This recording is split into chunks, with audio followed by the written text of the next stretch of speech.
एक सरल सा टॉपिक में लेकर आया हूं, जो इस उम्मीद में थे कि आप पेपर ना ही हो तो ही अच्छा है, ताकि हमें आगे बिना परीक्षा दिए प्रमोट कर दिया जाए। लेकिन आप जान लीजिए, मैं आपसे पहले भी कहता आया हूं, शायद कई बच्चे मेरी क्लासरूम में बैठे हों, उन्होंने हमेशा मेरे मुंह से सुना होगा, उम्मीद का दामन कभी नहीं छोड़ना चाहिए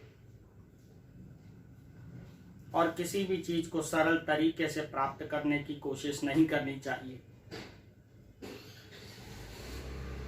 चलिए हम आज उन बच्चों के लिए, उन क्या सभी बच्चों के लिए ये टॉपिक लेकर आए हैं, प्रश्नावली 17, जो केंद्रीय प्रवृत्ति के मापों का टॉपिक है। केंद्रीय प्रवृत्ति के 3 तरह के माप हम इस पाठ में पढ़ेंगे। माध्य, जिसे हम x बार से प्रदर्शित करते हैं, माध्यक, जिसे हम m से प्रदर्शित करते हैं, और एक होता है बहुलक, जिसे हम z से प्रदर्शित करते हैं। तीनों तरह की जो टॉपिक हैं, इनके बारे में हम एक एक करके चर्चा करेंगे। सबसे पहला टॉपिक है माध्य। इस प्रश्नावली से 6 नंबर का एक बड़ा सवाल आता है चौथे भाग में, तो हम उसकी तैयारी करेंगे, बहुत विस्तृत तरीके से करेंगे, बहुत अच्छे तरीके से आपको समझ में आएगा, इसकी गारंटी मैं लेता हूं। चलिए माध्य के बारे में बात कर लेते हैं। माध्य को अंग्रेजी में मीन कहते हैं। माध्य को हम यहां पर 3 प्रकार से पढ़ना चाहेंगे, 3 प्रकार से हल किया जाता है। सबसे पहला है व्यक्तिगत आंकड़े।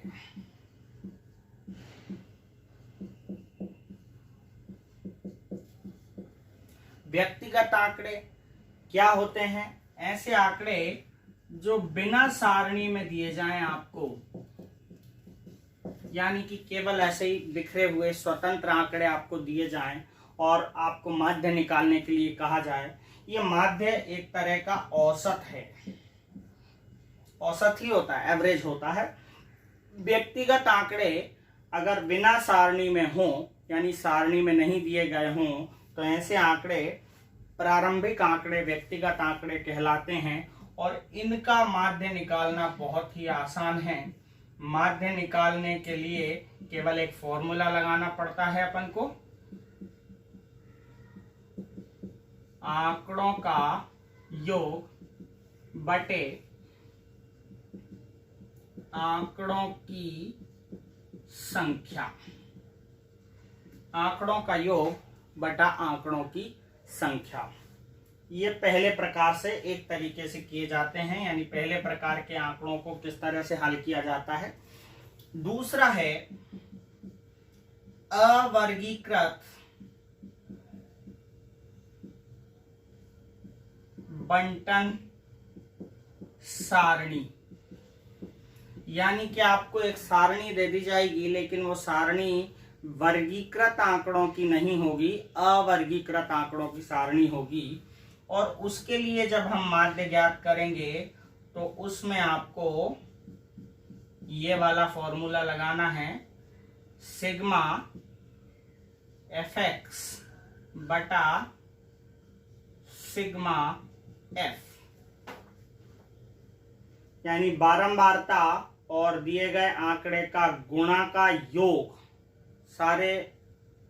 सभी बारंबारता के, प्रत्येक बारंबारता के प्रत्येक आंकड़े से गुणा करने के बाद उनका योग सिग्मा fx कहलाता है। यहाँ सिग्मा जो सिंबल है, जो चिन्ह है, ये योग का चिन्ह है, यानी f और x के सभी सारणी का, पूरी सारणी का fx के गुणा का योग अपन को ऊपर लिखना है, और f यानी फ्रीक्वेंसी, यानी बारंबारता, उनका बारंबारताओं का योग नीचे लिखना है। और तीसरा है वर्गीकृत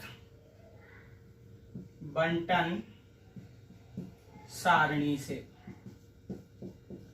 वर्गीकृत बंटन सारणी क्या होती है? ऐसी सारणी जिसमें वर्ग दिया होता है, यानी जैसे 10 से 20, 20 से 30 इस तरह के आंकड़े आते हैं। इस तरह के 20 से 30, 10 से 20 इस तरह के आंकड़ों को वर्गीकृत आंकड़े कहे जाते हैं। और वर्गीकृत आंकड़ों की जो सारणी होती है उसको हम उससे माध्य किस तरह से ज्ञात करेंगे? वो भी यही फॉर्मूला होगा, सिग्मा fx बटा सिग्मा f। अब इसमें दो विधियां और चलती हैं। इस वर्गीकृत बंटन सारणी की दो विधियां और हम कर सकते हैं, उन्हें हम उनकी चर्चा बाद में करेंगे जब सवाल आएंगे। तो ये माध्य को हम तीन प्रकार से देख सकते हैं, व्यक्तिगत आंकड़ों के द्वारा, अवर्गीकृत बंटन सारणी के द्वारा और वर्गीकृत बंटन सारणी के द्वारा। इन तीन तरीके से पहले हम माध्य को सॉल्व करेंगे। सवाल ये है, सवाल नंबर 1 17.1, यदि एक कक्षा में गणित विषय में 10 छात्रों के प्राप्तांक 52, 75, 40, 70, 43, 40, 65, 35 और 48 और 52 हो तो समांतर माध्य ज्ञात कीजिए। ये आंकड़े व्यक्तिगत आंकड़े हैं, बिना सारणी वाले आंकड़े, इसीलिए सीधा सा एक सूत्र है समांतर माध्य का।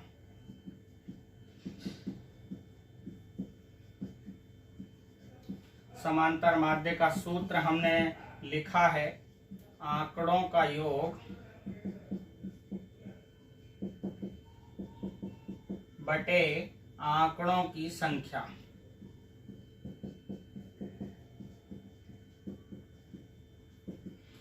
तो यहाँ पर इस सवाल में जो दिए गए आंकड़े हैं वो हैं आपके 52, 75, 40, 70, ये सारे आंकड़े दिए गए हैं। तो हम यहाँ पर एक लाइन खींच देंगे और आंकड़ों को यहाँ पर लिखना चालू करेंगे। सबसे पहला आंकड़ा है 52, फिर दूसरा है 75, तो बीच में प्लस लगा करके 75, फिर प्लस 40, प्लस 70, प्लस 43, फिर 40, 65, 35,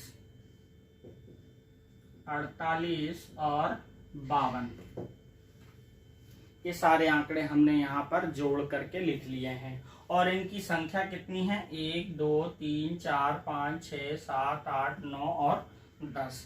तो यहाँ पर हम इनको 520, इनको जोड़ने पर योग आ रहा है 520। और हम यहाँ पर 10 का भाग देंगे तो 0 से 0 कट गया, कैंसिल हो गया। तो यहाँ पर इसका आंसर आया 52। इसी तरह से आपको सवाल नंबर 2 करना है। सवाल नंबर 3 मैं यहाँ पर ले लेता हूँ। सवाल नंबर 2 भी बिल्कुल सेम है। उसमें दिया गया है एक विद्यालय के सहायक कर्मचारियों का मासिक वेतन 1720, 1750, 1760 और 1710 रुपए है। तो समांतर माध्य क्या होगा? तो ये आप आसानी से कर सकते हैं, चारों को जोड़ करके और 4 का भाग आप लगा दीजिएगा। अब हम प्रश्न नंबर 3 ले लेते हैं।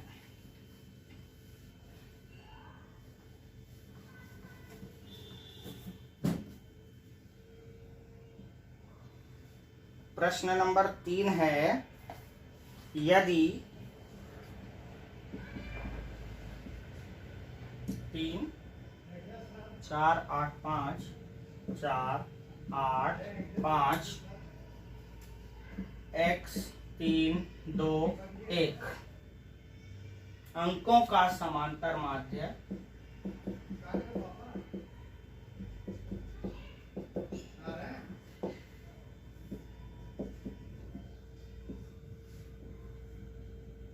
चार हो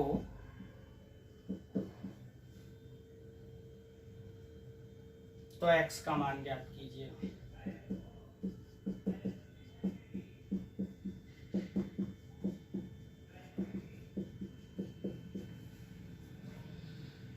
अभी हमने माध्य डायरेक्ट ज्ञात किया, आंकड़ों का योग बटा आंकड़ों की संख्या। अब ये जो सवाल है थोड़ा सा अलग आ गया है, इसमें एक आंकड़ा गायब है और जो गायब आंकड़ा है उसको हमने x नाम दिया गया है। सवाल में x नाम दिया गया है, लेकिन इस सवाल का समांतर माध्य दे रखा है, समांतर माध्य 4 है।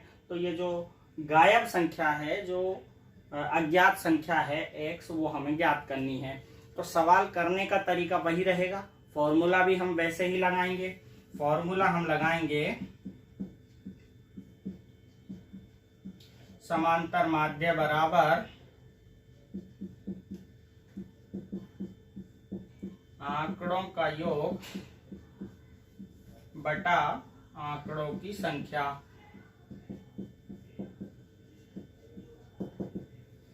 अब जब समांतर माध्य बराबर आंकड़ों का योग बटा आंकड़ों की संख्या है, तो हम यहाँ पे समांतर माध्य के स्थान पे समांतर माध्य लिखेंगे। तो समांतर माध्य के स्थान पर समांतर माध्य कितना दिया हुआ है, 4, और 4 के नीचे हम लगा देंगे बटा 1। आंकड़ों का योग हम उसी तरह से करेंगे, जो आंकड़े दिए हुए उन्हें प्लस लगा करके लिखेंगे।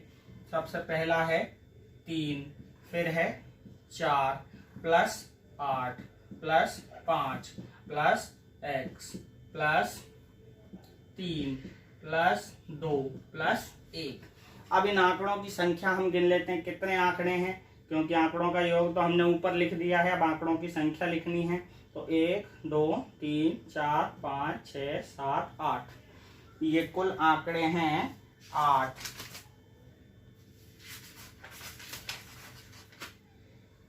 ये कुल आंकड़े 8 हैं।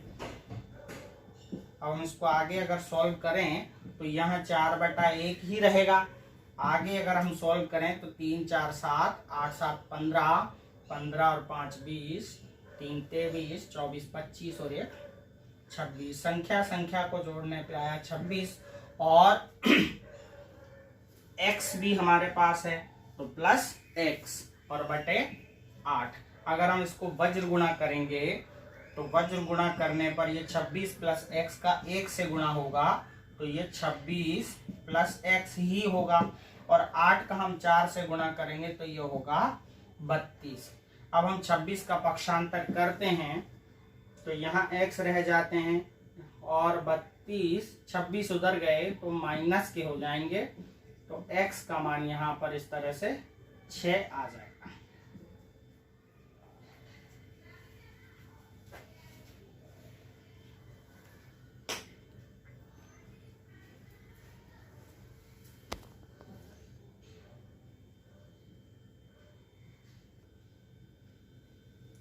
चलिए, हमने सवाल नंबर 3 को देखा। सवाल नंबर 3 में आंकड़ा x गायब था, उसको हमने निकाला, उसका उत्तर आया 6।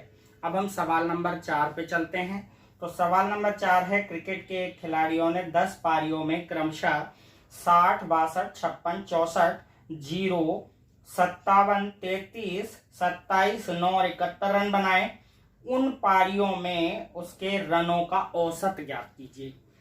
तो यहाँ पर एक खिलाड़ी ने 10 पारियों में जो रन बनाए हैं उनका औसत ज्ञात करना है। तो पहले प्रश्न की तरह ही इसका उत्तर होगा, सारे के सारे 10 आंकड़ों को हम जोड़ेंगे, आंकड़ों का योग हो जाएगा, नीचे हम उन आंकड़ों की संख्या, यानी कि उनके आंकड़ों की संख्या पहले ही सवाल में बता रखी है 10, तो उस 10 से हम भाग लगा देंगे तो उसका उत्तर आ जाएगा। तो आसानी से अब ये जो बाकी के सवाल हैं, चौथा, पांचवा, छठा, ये सारे सवाल बिल्कुल एक ही प्रकृति के हैं, और आप पहले दूसरे सवालों की तरह इन्हें कीजिएगा। अब जो अलग सवाल है थोड़ा सा, उसको मैं आपको करा देता हूं। सवाल नंबर 7। सवाल नंबर 7 है, एक कक्षा के वर्ग ए के 25 छात्रों का औसत। मैं सवाल को यहाँ पर डिस्क्रिप्शन में आपके लिख करके बता रहा हूं, बोर्ड पे नहीं लिखूंगा, बोर्ड पे मैं भी केवल सॉल्यूशन करूंगा। कक्षा के वर्ग ए के 25 छात्रों का औसत 51 किलोग्राम है, जबकि वर्ग बी के 35 छात्रों का औसत 54 किलोग्राम है। कक्षा के कुल 60 छात्रों का औसत भार की गणना कीजिए। कक्षा के कुल 60 छात्रों के औसत भार की गणना हमें करनी है। तो देखिए, यहाँ पर अब दोनों तरीके की कंडीशन में औसत आपको दिया हुआ है। तो जब औसत दिया गया है तो हम इसको चूंकि लगा करके इस सवाल को शुरू करेंगे। सबसे पहले लिखेंगे चूंकि कक्षा के वर्ग ए के 25 छात्रों का औसत भार कितना है। औसत भार वो है 51 kilogram, 51 kg। Average weight of section A of a class of 25 students is 51 kilogram. इसलिए जब हमको औसत दिया गया होता है तो फिर हमें उस औसत का योग निकालना पड़ता है। तो ये जो 25 छात्रों का औसत दे रखा है, हम इन 25 छात्रों का औसत भार को योग यानी कुल भार में बदलेंगे। तो यहां पर लिखेंगे कक्षा के वर्ग के 25 छात्रों का कुल भार। पहले हम चूंकि लगा करके लिखेंगे 25 छात्रों का औसत भार और फिर उसकी अगली लाइन में 25 छात्रों का कुल भार। अब कुल भार कैसे निकाला जाता है, हमेशा औसत भार में संख्या का गुणा कर दिया जाए तो कुल भार आ जाता है। 25 एकम 25 और 25 पंजा 125 और 2 127, यानी कि 1275 किलोग्राम कुल भार आ गया। ये 25 छात्रों का है। अब इसी तरह से दूसरी कंडीशन दे रखी है तो यहां पर एक लाइन छोड़ेंगे, इसके बाद फिर वापस लिखेंगे क्योंकि कक्षा के वर्ग बी के 35 छात्रों का औसत भार भी दे रखा है। 35 छात्रों का औसत भार वो है 54 किलोग्राम, 54 kg।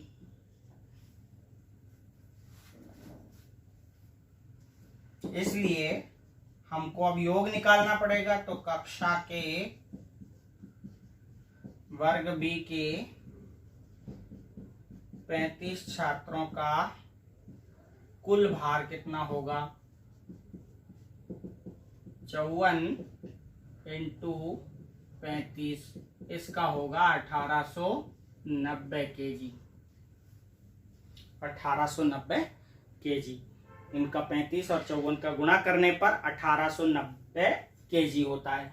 अब आगे पूछा गया है कि अब ये कुल जो 60 छात्र हैं इनका टोटल औसत भार निकालना है। पहले औसत अलग अलग दे रखा था। 25 छात्रों का औसत 51 किलोग्राम था और 35 छात्रों के भार का औसत 54 किलोग्राम था। अब इनका कुल औसत पूछा है तो कक्षा के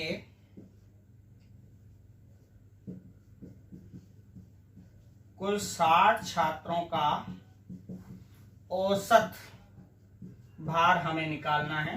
तो वही है आंकड़ों का योग बटा आंकड़ों की संख्या। अगर हम देखें तो 25 छात्रों का योग जो है वो 1275 आ रहा है और 35 छात्रों के भार का योग 1890 आ रहा है। तो 60 छात्रों के औसत जो 60 छात्रों के भार का औसत है उसको हम जोड़ लेंगे 1275 प्लस 1890 और बटे में आंकड़ों की कुल संख्या यानी छात्रों की संख्या कुल कितनी है 60। तो अब हम इसको जोड़ें तो 5 7 और 9 16, 8 और 2 10 और 11 और ये 3165।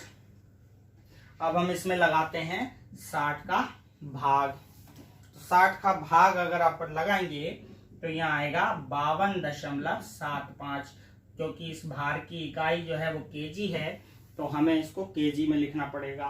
तो कक्षा के कुल 60 छात्रों का औसत भार ये 25 बच्चों का औसत कुल भार है और ये 35 बच्चों का कुल भार है। दोनों को जोड़कर 60 बच्चों के संख्या का भाग अगर लगाएंगे तो 60 छात्रों का औसत भार आ गया। चलिए अगला सवाल तैयार है। प्रश्न नंबर 8 इसमें दे रखा है 5 संख्याओं का औसत 18 है। 5 नंबर्स, उनका औसत जो है वो 18 है। एक संख्या हटा दी गई तो फिर औसत 16 रह जाता है। तो हटाई गई संख्या हमें ज्ञात करनी है। बहुत ही आसान और बहुत इंपॉर्टेंट सवाल है। अब देख लेते हैं इसका हल। सबसे पहले तो जो संख्याओं का औसत दे रखा है उसको हम योग में परिवर्तित करेंगे। लिखेंगे चूंकि 5 संख्याओं का औसत, 5 संख्याओं का औसत है आपके पास 18, इसलिए यानी हमें इस तरह से इस सिमेट्री में ही जमाना है, चूंकि लगा करके लिखना है 5 संख्याओं का औसत बराबर 18। फिर इसलिए 5 संख्याओं का योग, 5 संख्याओं का योग कितना है? तो योग करने के लिए क्या करना है? औसत और संख्या का गुणा करना है। तो 18 × 5 बराबर 90। चलिए अब आगे हम सवाल को पढ़ते हैं। 5 संख्याओं का औसत 18 था तो योग आ गया 90। अब एक संख्या हटा दी गई है, मतलब एक संख्या उनमें नहीं है। तो यहां लिखेंगे एक संख्या हटाने पर, फिर लिखेंगे एक संख्या हटाने पर शेष 4 संख्याओं का औसत, क्योंकि अब 5 संख्या में से एक घटा दी गई तो 4 रह गई। तो 4 का औसत क्या दे रखा है? 4 का औसत दे रखा है 16।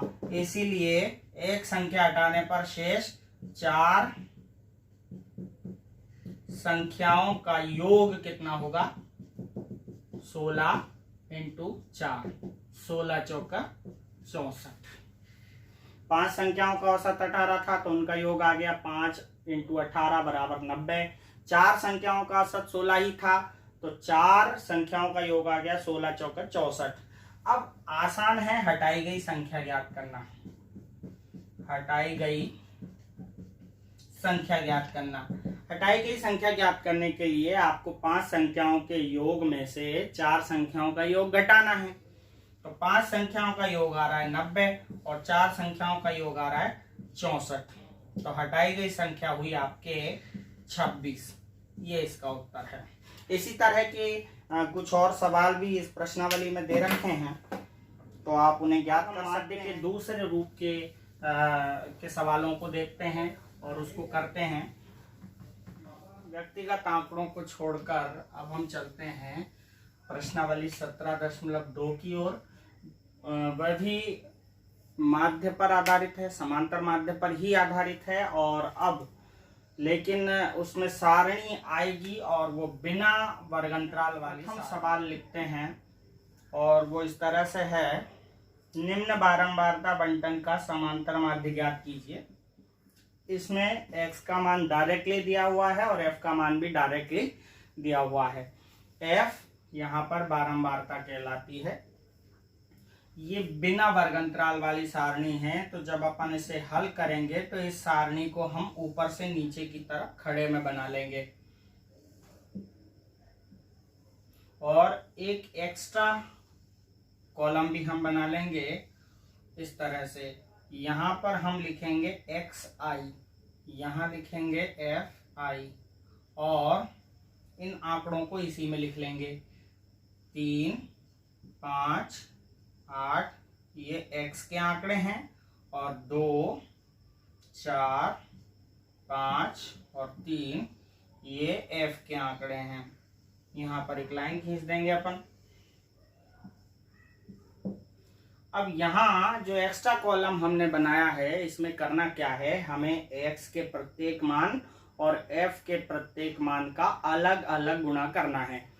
तो इसीलिए यहाँ जो i लिखा गया है वो उसका अर्थ यही है, वह यही निर्देशित करता है कि x के प्रत्येक मान और f के प्रत्येक मान शुरू से लेकर अंत तक। तो यहाँ पर हमें f और x के प्रत्येक मान का गुणा करना है, इसीलिए हम लिखेंगे fi xi। और अब हम गुणा करेंगे, 3 का गुणा 2 से करना है तो हो गया 6, 5 का गुणा 4 से करेंगे तो हो गया 20। 8 का गुणा 5 से करना है तो हो गया 40, और 11 का गुणा 3 से करेंगे तो हो गया 33। ये बिना वर्ग अंतराल वाली सारणी है, बहुत आसान तरीके से, केवल हमें एक कॉलम, बाकी सारणी वैसी की वैसी बनी हुई आती है, हमें एक कॉलम और बनाना है जिसमें FI XI लिखना है और उन संख्याओं का x के प्रत्येक मान का f के प्रत्येक मान से अलग अलग गुणा करके यहाँ पर लिखना है। लास्ट में हम इसका योग करेंगे, इस जो लास्ट कॉलम हमने बनाया इसका योग करेंगे, और योग का सिंबल होता है सिग्मा। सिग्मा FI और XI का योग करेंगे, तो हम इनको योग करते हैं तो 40 और 33 73, 20 93 और 6 99 हो गया इनका योग। हमको एक और कॉलम का योग करना पड़ेगा बारंबारताओं का, तो बारंबारताओं के योग को हम कहते हैं सिग्मा FI।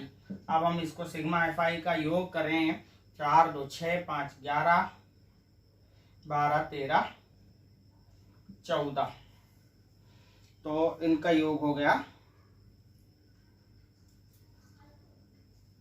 14। अब इसका समांतर माध्य निकालने का फॉर्मूला हमारे पास है, उसे लगा देंगे। समांतर माध्य x बार बराबर सिग्मा FI XI बटा सिग्मा FI। जो मान हमें प्राप्त हुए हैं योग में, सिग्मा FI XI जो मान प्राप्त हुआ है वो 99 और सिग्मा FI का मान हमें प्राप्त हुआ है 14 का हम भाग लगा देंगे और दशमलव के 3 स्थानों तक हमें निकालना है, अगर पूरी बार भाग नहीं जा रहा है। हम भाग लगा के देख लेते हैं। 14 का भाग 14 7 98, यहाँ पर बचा एक, भाग नहीं जा रहा है, दशमलव लगा देते हैं, एक 0 बढ़ा लेते हैं। अगर दशमलव लगाने के बाद एक 0 बढ़ा दी जाए तो भी भाग न जाए, तो फिर यहाँ दशमलव के बाद एक 0 बढ़ा करके एक और 0 बढ़ानी पड़ती है। फिर से हम भाग देंगे तो 14 7 7 बार। चलिए अब हम ले लेते हैं अगला सवाल, सवाल नंबर 8। सवाल नंबर 7 याद रखिए, पहला सवाल मैंने आपको बताया, सेम उसी तरीके से सवाल नंबर 2 3 4 5 और 6 होने हैं। आपको उसकी प्रैक्टिस करनी है और बहुत अच्छे से करनी है, एक भी सवाल नहीं छोड़ना है। और अगर आपने ये सवाल कर लिए तो आपको ये याद रह जाएंगे। चलिए आगे हम सवाल नंबर 7 कर लेते हैं। ये मैं क्यों बता रहा हूं, क्योंकि इसमें F के कॉलम में एक संख्या नहीं है, बल्कि एक अंग्रेजी का अक्षर है, अक्षर P। सवाल है, यदि निम्न बंटन का माध्य 7.5 हो तो P का मान ज्ञात कीजिए।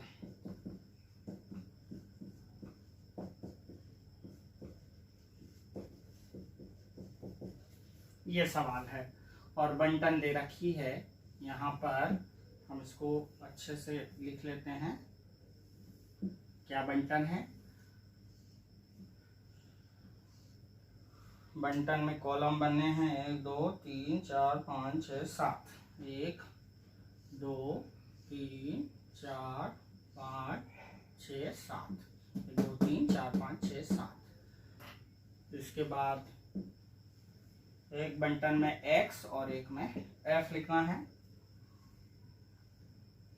x के मान है 3 5 7 9 11 और 13, जबकि f के मान हैं 6 8 15 p 8 और 4।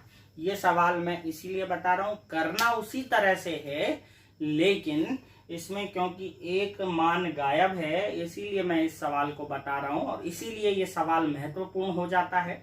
याद रखिएगा, जो भी किताब में अलग सवाल हो, प्रश्नमाला में कुछ अलग हो, तो वो जरूर एक इम्पोर्टेंट सवाल होता है।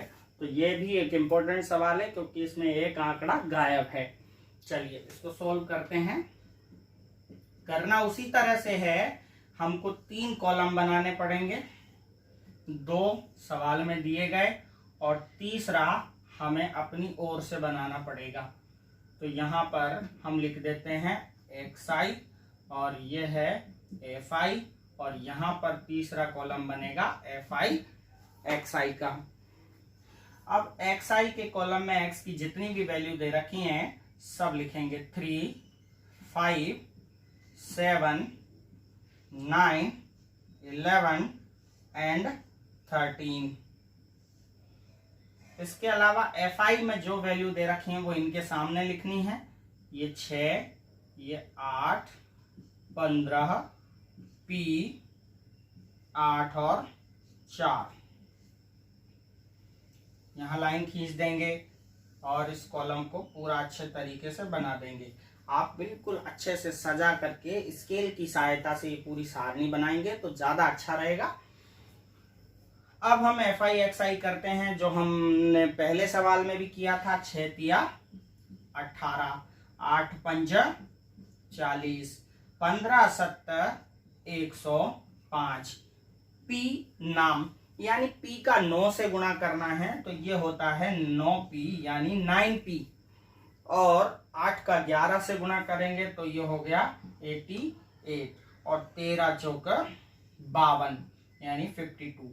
13 4 जा 52। तो ये हमने fi xi का गुणा कर लिया। अब हमें अगला काम वही करना है जो हमने पहले भी किया था, हमें योग करना है fi और xi के कॉलम का। लेकिन ये जो कॉलम है ये अलग प्रकार से एक योग होगा क्योंकि अज्ञात संख्या अलग से लिखी जाएगी और बाकी संख्याओं को अलग जोड़ा जाएगा। कई बच्चे इन संख्याओं को जोड़ते जोड़ते उसमें 9 भी जोड़ लेते हैं, ये गलत है, 9 नहीं जोड़ना है। चलिए ये जुड़े ना, इसीलिए हम इसको पहले ही लिख देते हैं 9p, फिर प्लस का निशान लगाकर बाकी संख्याओं को जोड़ना है, 9p उसमें नहीं जोड़ना है। 8 5 13 और 8 21 22 23, 23 का 3, 2 5 7, 7 और 8 15, 4 19 और 1 20, 2 और 1 3, 303। 9p प्लस 303, 9p प्लस 303, 303 ये आ गया इसका योग। अब हमको fi के कॉलम को भी जोड़ना है तो यहाँ पर सिग्मा fi, तो इसमें अगर यहाँ p है तो फिर p पहले लिखाई में आएगा और इसके बाद इनको जोड़ेंगे। 6 और 8 14, 15 29, 29 और 8 37 और 4 41, 41। तो p प्लस 41 इसका योग आ गया। अब हमें वही फॉर्मूला लगाना है, समांतर माध्य बराबर सिग्मा fi xi बटे सिग्मा fi। फॉर्मूला अगर हमने लगा दिया है तो अब उसमें हम मान को व्यवस्थित करते हैं। तो यहाँ पर x बार, अब सवाल में हमें पहले ही दिया गया है समांतर माध्य का मान है 7.5 7.5। तो यहाँ पर समांतर माध्य यानी x बार का मान 7.5 है, उसके नीचे हम बटा 1 कर देते हैं और fi xi का योग का मान रखते हैं 9p प्लस 303 और यहाँ पर नीचे सिग्मा fi का मान रखते हैं। सिग्मा fi का मान है p प्लस 41 41, p प्लस 41। अब जब मान हमने प्लेस कर दिए हैं, रख दिए हैं, तो अब हम उनका वज्र गुणा करते हैं। 9p प्लस 303 को अगर हम 1 से गुणा करेंगे तो यहाँ पर 9p प्लस 303 ही आएगा बराबर। अगर हम 41 और 75 दोनों का 1 से गुणा ये हुआ। अब 7.5 का पहले p से गुणा करेंगे तो 7.5p होगा और प्लस 7.5 का 41 से गुणा करेंगे तो 307.5 यहाँ होगा। अब हम पक्षांतर करते हैं तो p और p एक तरफ ले लेते हैं, बाकी तरफ संख्या ले लेते हैं। तो यहाँ पर 9p 7.5p इधर आएंगे, माइनस के होंगे 7.5p। पक्षांतर का नियम तो आप जानते ही होंगे, बराबर के इधर और उधर ले जाने पर प्लस और माइनस के हो जाते हैं, प्लस का हो तो माइनस हो जाता है, माइनस का हो तो प्लस हो जाता है। अब उधर है 307.5, इधर से 303 उधर जाएंगे तो माइनस के 303। तो यहाँ पर 9p में से 7.5 अपन घटाएंगे। देखिए यहाँ पर कैसे घटाएंगे, 9 में से 9.0 में से 7.5 अगर आप घटाते हो तो कितना बचता है, 1.5। यानी आपको गुणांक घटाने हैं, p तो वही रहेगा। तो 9 में से 7.5 गए तो यहाँ पर 1.5p बचा, और उधर 307.5 में से 303 घटेंगे तो 4.5 बचेंगे, तो p। अब यहाँ पर 1.5p गुणा में है, गुणा की संख्या का पक्षांतर जाएगा, या ये नीचे चले जाएंगे तो 4.5/1.5। अब अपन डायरेक्ट दशमलव से दशमलव हटा देते हैं, क्योंकि दोनों दशमलव के पीछे एक एक अंक है। अब हम 15 से इसको काट देते हैं तो ये आ गया 3, यानी कि p की वैल्यू यहाँ पर आई 3। इस तरह से हम एक अज्ञात संख्या का मान ज्ञात कर सकते हैं। अगला सवाल है क्वेश्चन नंबर 8। यदि निम्न बारंबारता बंटन का माध्य यदि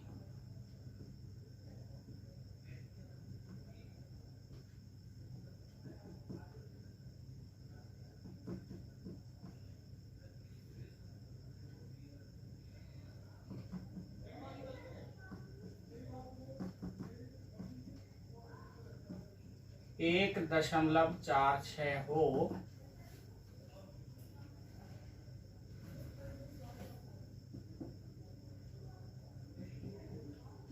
तो अज्ञात बारंबारताएं ज्ञात कीजिए।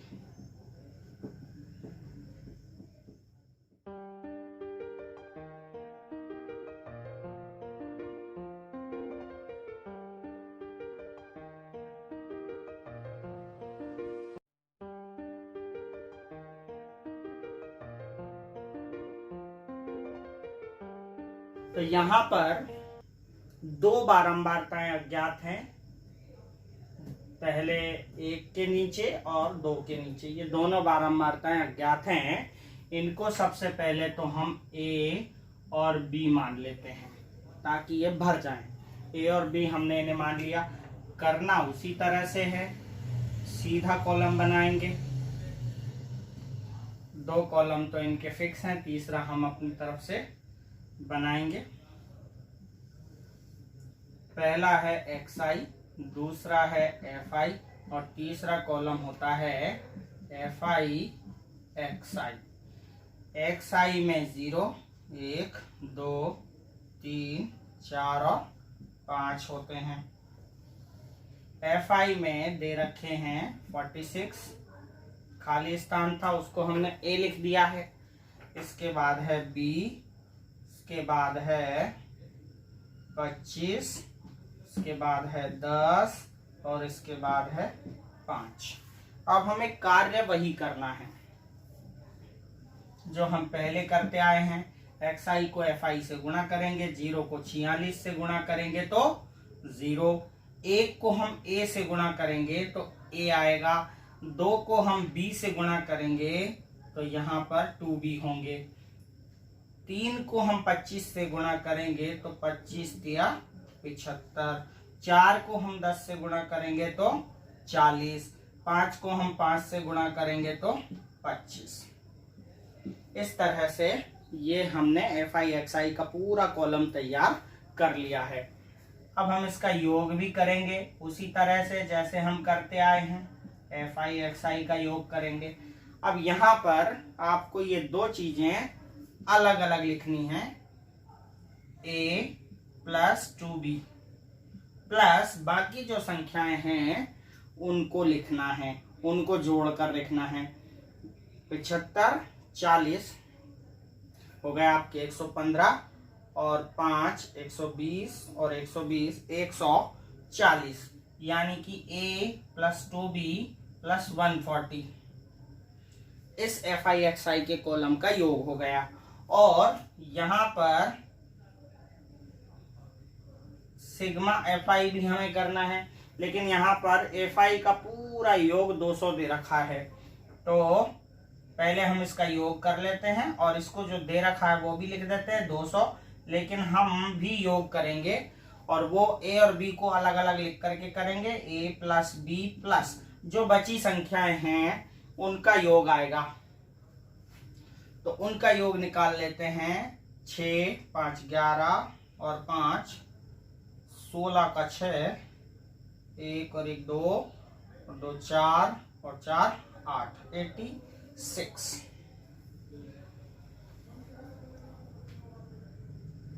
ये हो गया आपका FI का योग। दे तो उन्होंने FI का योग 200 रखा है, लेकिन हमने भी निकालना है और हमने निकाला है A प्लस B प्लस 86। इसका योग A प्लस B प्लस 86 है। अब इस सवाल को जब दो बारंबारताएं गायब हों तो उसे हम कहां से शुरू करेंगे? उसे शुरू करने का तरीका यह है कि आपका FI का कॉलम का मान 200 दे रखा है और आपने जो मान निकाला है वह है A प्लस B प्लस 86। कहने का अर्थ है कि ये जो दिया गया मान है और हमारे द्वारा निकाला गया मान है, ये दोनों बराबर होना चाहिए, तो हमें इसे बराबर में रखना है। सबसे पहला काम यही करना है, क्योंकि सिग्मा FI बराबर कितना है 200, इसलिए हमें सिग्मा FI का मान यहां रखना है जो हमने निकाला है। A प्लस B प्लस 86 बराबर 200।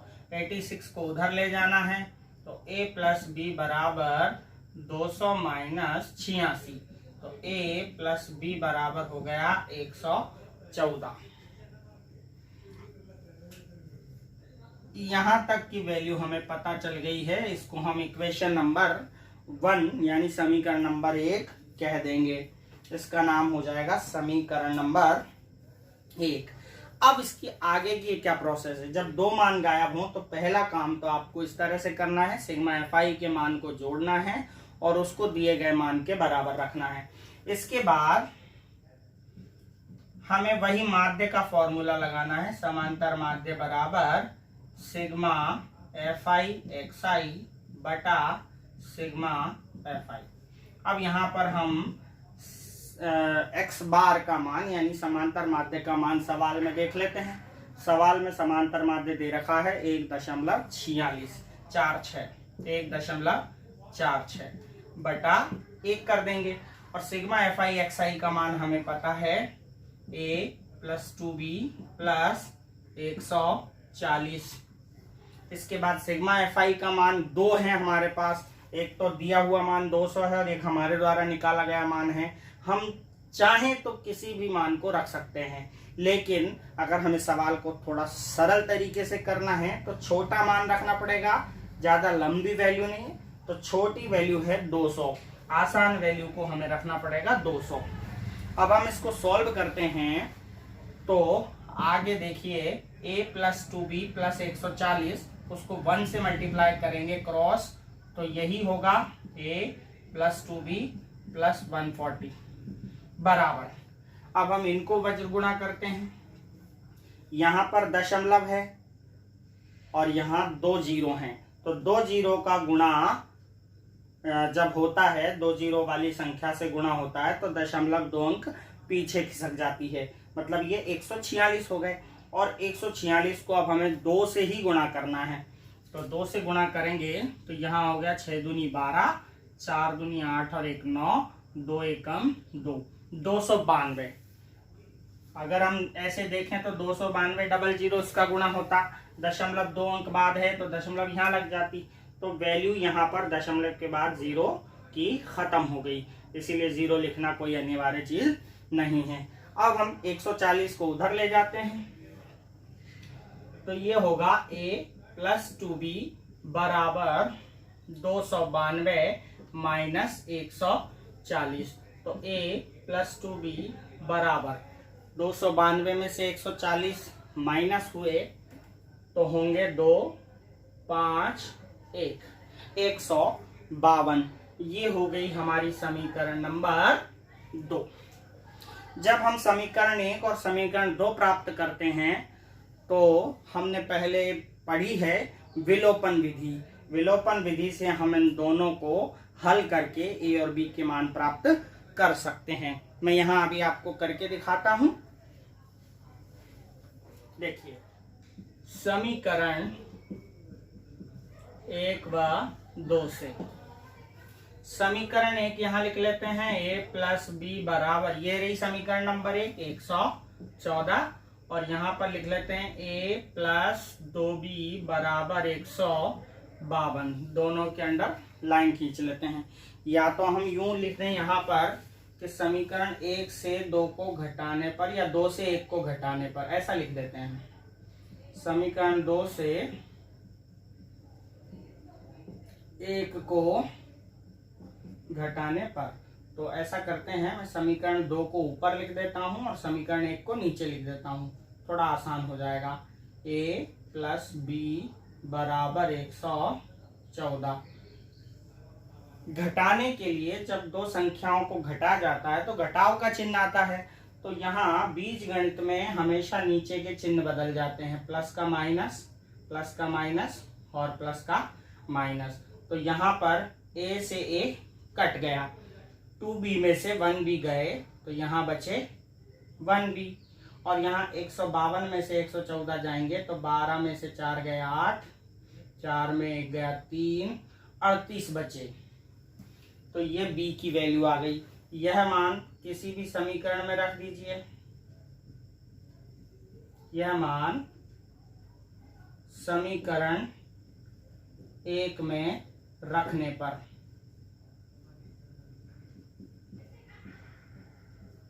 समीकरण 1 में जब हम ये वैल्यू पुट करते हैं तो ये आती है a प्लस बी बराबर 114 है, तो a की जगह तो a ही रहेगा, b की जगह आ जाएगा 38 बराबर 114। तो a बराबर 38 उधर जाएंगे तो 114 माइनस 38, तो a बराबर आ गया आपके 4, 14 में से 8 गए तो 6, 10 में से 3 गए तो 7, 76। यहां पर वैल्यू आ गई 76। तो इस तरह से a का मान आया आपके 76 और b की वैल्यू आपको आई, b की वैल्यू पुट की थी 38। इस तरह से ये उत्तर हमें प्राप्त हुआ। यानी दो अज्ञात बारंबारताओं को हम इस तरह से ज्ञात करते हैं। सबसे पहले तो fi के कॉलम में जो योग दिया होता है, एक योग हम निकालते हैं, उससे एक समीकरण बनाते हैं। फिर हम हमारा फॉर्मूला लगाते हैं, उससे एक समीकरण बनाते हैं और उन्हें विलोपन विधि से हल करके a और b की वैल्यू प्राप्त करते हैं। बस माध्य में इतना ही। इसके बाद हम पढ़ेंगे माध्यक और बहुलक, वो हम अगली वीडियो में देखेंगे। धन्यवाद। याद रहे, हौसले हमें खोना नहीं है, बैठे बैठे बस रोना नहीं है, करना है तो कुछ अच्छा कीजिए।